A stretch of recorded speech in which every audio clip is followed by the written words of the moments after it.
Dans ce webinaire pour la commission paritaire 214, les employés de l'industrie textile.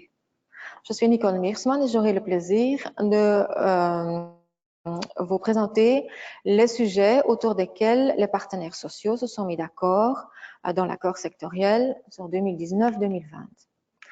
Premièrement, il s'agit du pouvoir d'achat, l'augmentation de la charge patronale au niveau des salaires de 1,1%, qui est possible. Qu'est-ce que le secteur a déterminé là? Puis la fin des carrières qu'on pense tout de suite au régime de chômage avec complément d'entreprise. Et puis, qu'est-ce qu'il s'agit de l'équilibre entre la vie privée et la vie professionnelle? La problématique, oh non, pas de problématique, les avantages pour la fidélité au secteur et puis la pension complémentaire sectorielle. Donc, premièrement, le pouvoir d'achat. Il y aura une augmentation des salaires barémiques et effectifs à partir du 1er septembre 2019 de 26 €. Au niveau de la fin des carrières, il y a une prolongation dans les régimes de RCC, de régime de chômage avec complément d'entreprise. Et donc, à partir du 1er janvier 2019 jusqu'au 30 juin 2021. Et donc, il s'agit alors des régimes spécifiques, des régimes spéciaux. Et ici, il s'agit des métiers lourds. Les travailleurs qui ont travaillé dans un métier lourd, système générique, ils vont pouvoir partir en RCC à l'âge de 59 ans avec une carrière professionnelle de 35 ans. Dans le système métier lourd spécifique, il suffira d'avoir 33 années de carrière professionnelle et aussi à l'âge de 59 ans. Les travailleurs qui ont une très carrière, c'est-à-dire minimum 40 années de carrière professionnelle, ils vont pouvoir partir aussi en RCC à 59 ans.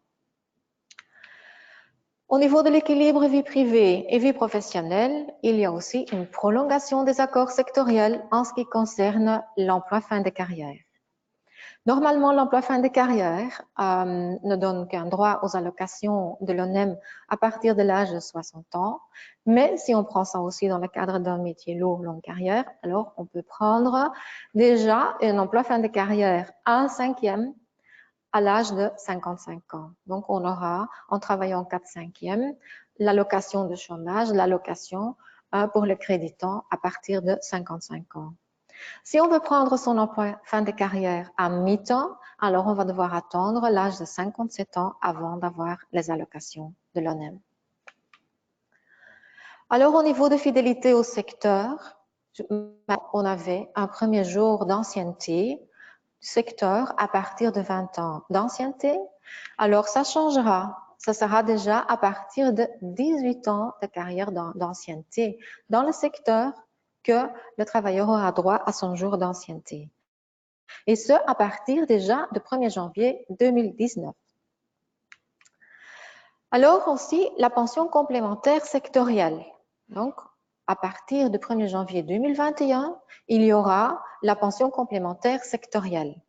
Pas pour les étudiants, ni pour les apprentis. Alors, évidemment, le financement, d'où ça viendra, il y aura une réorientation de 1,20% des cotisations patronales au Fonds de sécurité d'existence. En plus, il y aura une cotisation de solidarité. Alors, il y a évidemment une possibilité pour les entreprises qui ont déjà prévu une pension complémentaire pourvoyeurs, qui ont déjà une pension complémentaire qui équivaut au minimum les obligations ici que le secteur imposera, eh bien, eux, ils auront la possibilité de sortir de cette obligation et d'avoir un opting out, si on peut dire. Et finalement, il faut encore attendre un petit peu. Évidemment, ça n'entre en vigueur qu'à partir du 1er janvier 2021.